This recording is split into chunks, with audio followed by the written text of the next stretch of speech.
শ্যামবাজারে চোর স্লোগান মমতা ব্যানার্জিকে। মমতা ব্যানার্জি নেতাজিকে নেতাজি বানিয়েছেন। দিল্লির বুকে নেতাজির মূর্তি স্থাপন করেছেন নরেন্দ্র মোদী। গোটা বিশ্বে নেতাজিকে পৌঁছে দিয়েছেন মোদী। গোটা বিশ্বে মমতা বন্দ্যোপাধ্যায় নেতাজির নাম নিয়ে রাজনীতি করেছেন। হঠাৎ দেশপ্রেমিক হতে গিয়েছিলেন মমতা। ডজন ডজন লোককে খুন করা হয়েছিল।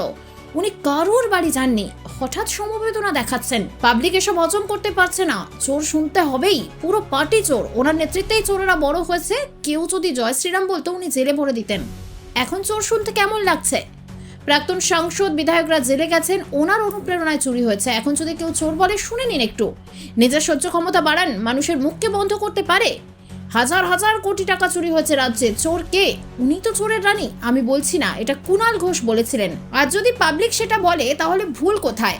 আচ্ছা, আপনাদের অনন্ত মহারাজ নেতাজি সুভাষচন্দ্রকে বারবার অসম্মান করেন, সেটা তো একটা অধ্যায়। তো কালকে মমতা বন্দ্যোপাধ্যায় শ্যামবাজারে নেতাজিকে সম্মান জানাতে গেলেন, যেটা আপনারা করছেন না বলে ওনার অভিযোগ। তা ওখানে আপনারা ওনাকে চোর চোর স্লোগান দিলেন কেন? মমতা ব্যানার্জি তো নেতাজিকে নেতাজি বানিয়েছেন। দিল্লির বুকে নেতাজির মূর্তি মোদিজি স্থাপনা করেছেন, সারা বিশ্বে নিয়ে গেছেন।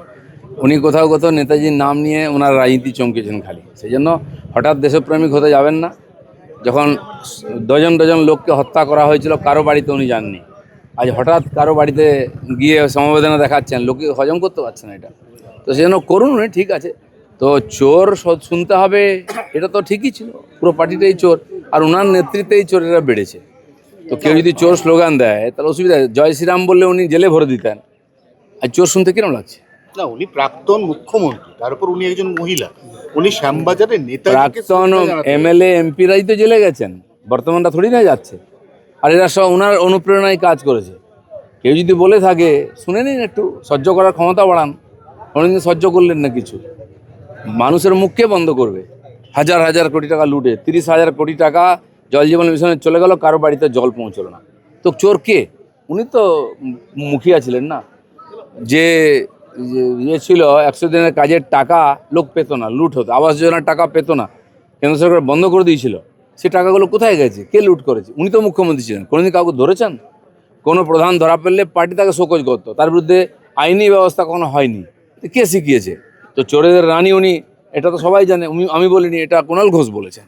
তা আর যদি পাবলিক সেটা বলে তো খারাপ কি আছে? দেবরাজের সম্পত্তি 100 কোটি। বাঙালির যে এত টাকা, এটা আগে আমরা কোনোদিনও শুনিনি। বড় শিল্পপতি মারোয়ারি, তারা কোটি কোটি টাকার মালিক, সেটা জানতাম। বাঙালি কিছু না করে কোটি কোটি টাকার মালিক। এই চমৎকার ঘটনা মমতা বন্দ্যোপাধ্যায় ঘটিয়েছিলেন। তার দলের বেশিরভাগ নেতা এখন কোটি কোটি টাকার মালিক। কেষ্ট মণ্ডল কোনোদিন একটা পঞ্চায়েত প্রধান হননি, সেও 600 কোটির মালিক। সেই জায়গায় আরেকজন নেতা সম্প্রতি দেখা গেল 350 কোটির মালিক। এটা কি মমতা বন্দ্যোপাধ্যায় অস্বীকার করতে পারবেন? এই কারণেই তো আজ মমতাকে এসব স্লোগান শুনতে হচ্ছে। টুলু মণ্ডলের বিরুদ্ধে রেড কর্নার নোটিশ পাওয়া যাচ্ছে না, বিদেশে গা ঢাকা দিয়ে আছে। নিয়ম অনুযায়ী নোটিশ ইস্যু হয়েছে। এবার হচ্ছে দেবরাজ। 5 বছরে দেবরাজের মোট সম্পত্তি 100 কোটি। বাগুইয়াটি থেকে শুরু করে কালিম্পং পর্যন্ত সব জায়গায় উনি রিসোর্ট হোটেলের মাধ্যমে বিপুল সম্পত্তি করে ফেলেছিলেন। দেখুন, পশ্চিমবাংলায় এত কোটি টাকার মালিক আগে আমরা শুনিনি। 100 কোটি 200 কোটি বাঙালি কোনোদিন শোনেনি। হ্যাঁ, আমরা জানতাম বড় বড় বিজনেস পার্টি আছে, মারোয়ারি আছে, তারা কোটি কোটি টাকার মালিক, তারা কলকারখানার মালিক। জানি বাঙালি কিছু না করেই কোটি কোটি টাকার মালিক। এই চমৎকারটা মমতা ব্যানার্জি করিয়েছেন। তার পার্টির বেশিরভাগ নেতাই এখন 600 কোটি টাকার মালিক। যে কেষ্টমণ্ডল, যে কোনোদিন এটা পঞ্চায়েতে বোধহয় হয়নি, সে কী করে 550 কোটি টাকার মালিক হয়? সেখানেই আরেক নেতা ধরা পড়লো, সে 350 কোটি টাকা, 400 কোটি টাকা। এখন এক একজন কাউন্সিলর, এমএলএ, এরাও 600 কোটি টাকার মালিক হয়ে গেছে। মমতা ব্যানার্জিকে অস্বীকার করতে পারবেন? এর জন্যই তোমাকে আজকে এইসব কথা শুনতে হচ্ছে। টুলু মণ্ডলের বিরুদ্ধে রেড কর্নার নোটিশ যেহেতু গায়েব আছে, পাওয়া যাচ্ছে না, কি পাচ্ছে না আমি জানি না, কিন্তু তো নিয়ম অনুযায়ী স্বাভাবিক নোটিশ জারি হয়েছে। যদি অন্য রাষ্ট্রে চলে যায় তো সেখানকার পুলিশ তাকে খুঁজে বার করবে। পানিহাটি কাণ্ডে শ্মশান পর্যন্ত গ্রিন করিডোর, বেপাত্তা নির্মল ঘোষ। কতটা অমানবিক ব্যাপার ভাবুন। আজ কেন মমতা বন্দ্যোপাধ্যায়কে চোর স্লোগান শুনতে হচ্ছে, জুতো চপ্পল খেতে হচ্ছে? এক মহিলা ডাক্তার 36 ঘন্টা ধরে ডিউটি করছেন, তার উপর পাশবিক অত্যাচার করে তাকে মেরে ফেলা হলো। তারপর সেই দেহ তড়ি ঘড়ি সৎকার করার জন্য হাসপাতাল থেকে শ্মশান গ্রিন করিডোর তৈরি হলো। বাবা মাকে দেহ দেখতে দেওয়া হলো না। নান্টু ঘোষ হয়ে গেল অভিভাবক, সেই সমস্ত শৈশাবুত করে দিল। মমতা ব্যানার্জি নিজে এসব করিয়েছেন। সবে তো শুরু হয়েছে, সবে ট্রেলার দেখছেন, ওনাকে আরো অনেক কিছু সহ্য করতে হবে। শ্মশান পর্যন্ত গ্রিন করিডোর আরজি করের অভয়ার ক্ষেত্রে, যেটা এর আগে অন্তত হাসপাতালে নিয়ে যাওয়ার ক্ষেত্রে অনেকবার আমরা দেখেছি, কিন্তু হাসপাতাল থেকে তড়িঘড়ি শ্মশান পর্যন্ত নিয়ে যাওয়ার আরজি কর টু পানিহাটি শ্মশান গ্রিন করিডোর তৈরি করা হয়েছে। দেখুন কি ধরনের অমানবিক ব্যাপার। আজ মমতা ব্যানার্জিকে কেন চোর শুনতে হচ্ছে বা জুতো চপ্পল খেতে হচ্ছে? একটা ডাক্তার যে 36 ঘন্টা ডিউটি করেছে, একজন মহিলা ডাক্তার, তারপরে তার উপরে যে জঘন্য অত্যাচার করা হয়েছে, খুন করা হয়েছে, তারপরে সরকার কত অমানবিক, রাতারাতি তার বডি নিয়ে যায়, তার বাবা মাকে দেখতেও দেওয়া হয়নি। আর নান্টু ঘোষ কোথা থেকে তার অভিভাবক হয়ে গেল? সে সই করে আর গ্রিন করিডোর তৈরি করে তার বডিকে নিয়ে গিয়ে একদম জ্বালিয়ে দেওয়া হলো, তার বাবা মা জানতেও পারলো না। মমতা ব্যানার্জি সব করিয়েছেন এগুলো।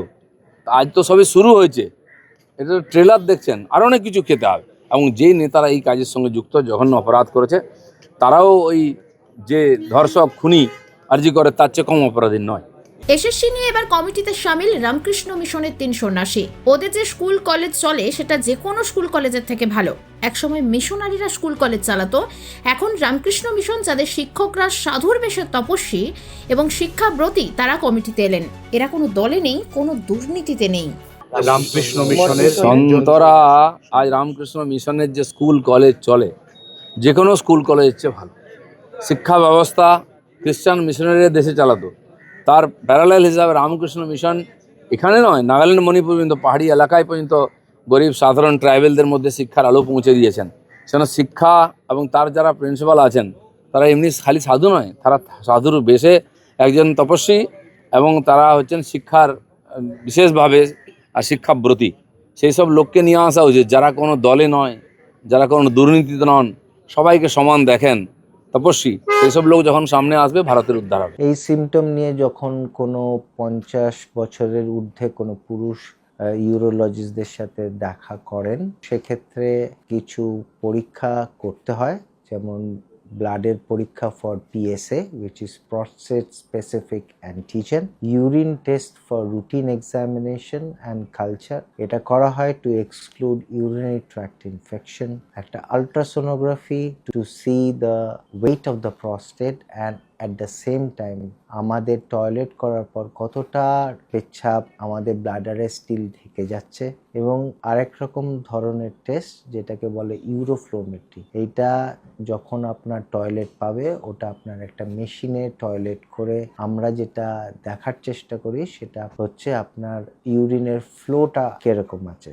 এইসব টেস্টগুলো করার পরে আমাদের তখন আমরা একটা জায়গায় আসতে পারি যেখানে থেকে আমরা একটা ডায়াগনোসিস, এবং following that we can suggest some treatment. আনন্দ আর ভালোবাসার দীপ্তিতে গড়া সমুজ্জ্বল পরমা, ঠিক তোমারই মতো। শ্যাম সুন্দর কোম্পানি জুয়েলার্স, আগরতলা, উদয়পুর, ধর্মনগর, কলকাতা।